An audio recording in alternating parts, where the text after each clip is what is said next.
क्या आप देश और दुनिया की खबरों से रह जाते हैं बेखबर?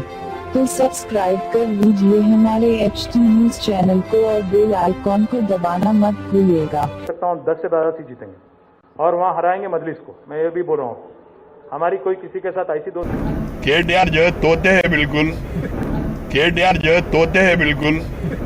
केटीआर जो है तोते हैं बिल्कुल। साफ साफ कहना चाहता हूँ शाहनवाज साहब, हम 150 सीट में लड़ेंगे और मैं ये तो जरूर मानूंगा। और इस बार पिछली बार जो है बल्दिया में हमने 5 सीट जीता था ओल्ड सिटी से।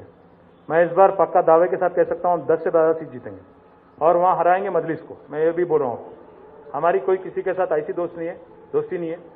लास्ट टाइम तेलुगु लोग शुक्रिया। केटीआर जो है तोते हैं बिल्कुल। कल आंख खोले उन्होंने, मजलिस कोई कल आंख खोली सो जमात नहीं है।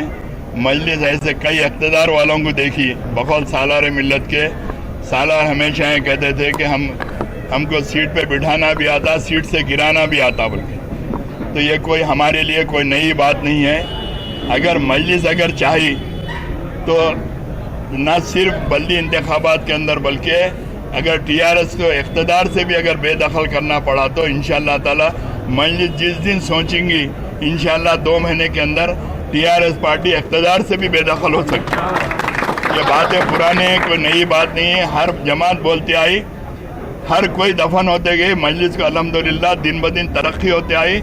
आज भी मजलिस इत्तेहादुल मुस्लिमीन तरक्की के रास्ते पर गामजन।